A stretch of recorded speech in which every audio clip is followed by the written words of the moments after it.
அஸ்ஸலாமு அலைக்கும். Hi friends, welcome to Bhanu kitchen. நேற்று ஆப்பமா மாட்டிட்டு இருந்தேன் இல்லையா, தேங்காய் வேறு அதிகமாக போட்டு ஆட்டிட்டேன். மாவு வேறு கொஞ்சம் தண்ணி ஆகிடுச்சின்னு ரொம்ப கஷ்டமாக இருந்தது. அப்புறமா தோசைக்கல்ல ஊற்றினா வருமா வராதுன்னு பயந்துக்கிட்டே ஊற்றிட்டு தேங்காய் எண்ணெய்லாம் சுற்றி ஊற்றிட்டு சிம்மிலே வச்சுருந்தேன். சரி எதுக்கும் ஆப்பச்சட்டியில் ஊற்றி பார்க்கலாம் அப்படின்னு சொல்லிட்டு இங்கே ஒன்று அங்கே ஒன்றா ஊற்றினேன். சுடப்போகிறது 4 ஆப்பம் தான், இருந்தாலும் 2 கல் சரின்னு சொல்லிட்டு எது நல்லா வந்ததோ அதிலேயே செய்யணும் அப்படின்னு சொல்லிட்டு ஊற்றி இப்போ சுட்டுட்டு இருந்தேன். பார்த்தீங்கன்னா நம்ம தோசைக்கல்ல சூப்பராக வந்துடுச்சு. ஆனால் ஆப்பக்கல்ல ஊற்றுனது கொஞ்சம் தடிமனாக ஊற்றிட்டேன். அதனால் பெரட்டும்போது கொஞ்சம் சுருங்கிடுச்சு. செகண்ட் டைமும் நல்லா கரெக்டாக ஊற்றினேன். ரொம்பவே முருகலாக சூப்பராக அருமையாக வந்துச்சு. பாருங்கள், ஃபஸ்ட்டு டொப்புன்னு விழுந்துடுச்சு, அவ்வளோதான். தோசைக்கல் எடுத்து சூப்பராக இருந்துச்சு. இது எனக்கு வச்சுக்கிட்டேன், கரைஞ்சி போச்சு. அப்படியே இது லைட்டாக ஊற்றினேன், சூப்பராக முருகுன்னு வந்துச்சு.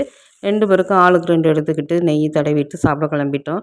மாவு ஏன் இவ்வளோ ஆட்டி வச்சுருக்கேன்னு பொண்ணு கேட்டால், ஒரே கல்லில் 2 மாங்காய், சாயந்தரம் ஈவினிங்க்கு குழிப்பணியாரம் செய்தால் போச்சுன்னு சொல்லிட்டேன்.